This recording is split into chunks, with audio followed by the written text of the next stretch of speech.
Howdy everyone, Warsarcy here, and today we'll be taking a look at Dungeons of Sundaria on Xbox Series X. Before we get started, I just want to make a quick note to anyone who is playing on Series S. I did a bit of research before accepting the key for this game, and it turns out that this game has quite poor performance on Series S, and even crashes. I looked at recent reviews dating back a few days, and this is apparently still a problem, so I just figured I'd give a fair warning ahead of time. That said, let's get on with it. Dungeons of Sundaria is an ARPG where you'll tackle 8 different dungeons as one of multiple available races and classes, alone or with up to 3 other players, online or split screen. Starting off with a character creator, and would you look at that, finally a game that doesn't just use body type A or B. It's been a long time since I've seen one of those, but yeah, you've got 5 classes to choose from and 7 different races, with a few options for customizing your character. You'll be able to further customize your character in-game, not only the actual character, but any armor you obtain as well. Overall customization is fairly good, and you can have multiple different characters. After creating your character, you're introduced to the town. You can't actually run around in town, rather you can just select different buildings. The only time you'll actually be moving around with your character is while in a dungeon. While in town, you'll be able to pick up quests, store items,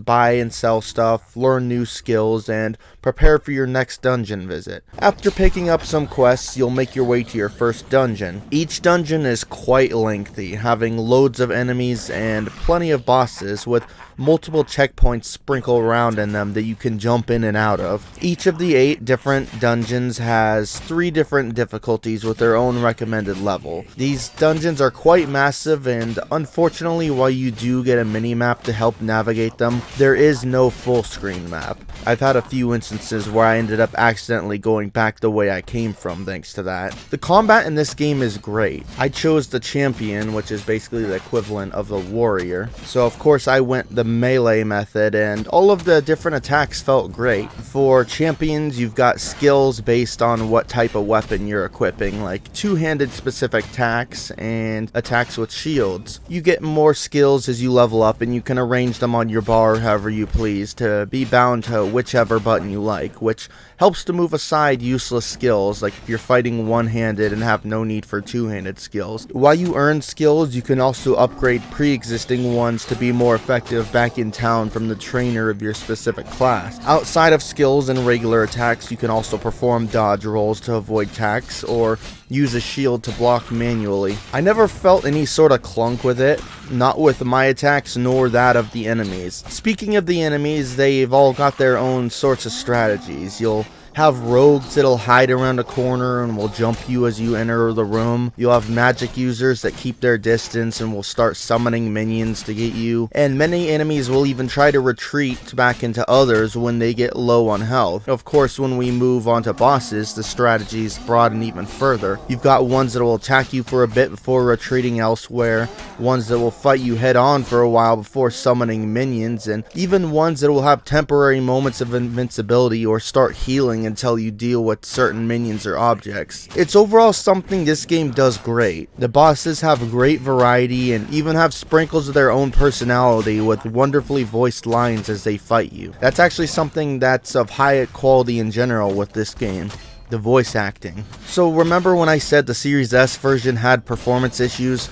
Well, so does the Series X version. Not to the extent I've heard of the Series S, but it still has moderate stuttering. I noticed this as early as the character creation screen that ended up freezing for a few seconds while I was editing my character, and then again in the first dungeon, even when fighting only a single enemy. There have been fights where it's frozen for like 3 to 5 seconds. It's not a constant issue, but it happens way too frequently to be acceptable. Most of the time when you're just wandering from room to room, it's fine, but it acts up a lot in combat. I've also noticed multiple instances of screen tearing, and while we're on with bugs, I also had one time where loot fell through the ground, and another where an enemy was stuck in the ground. I just want to insert this segment real quick. When I was just about done with this review, I went to play a little more to get some last bits of footage and saw there was an update for the game. Wasn't even a gigabyte, but I figured I'd play more to see if the performance was improved. I still had the stutters in combat as well as here and there elsewhere, so what it may or may not have fixed, I don't know, but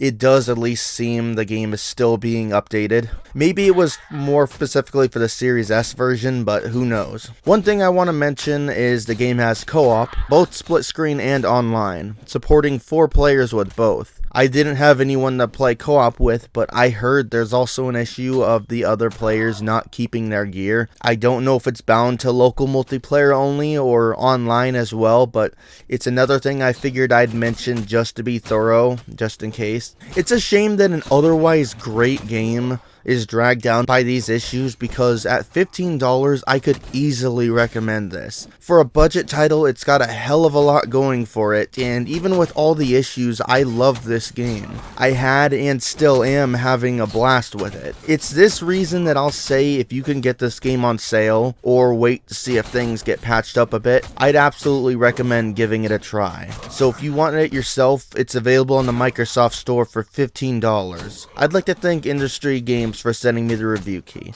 This is War Sarcy on the Game Clips channel, and I'm out.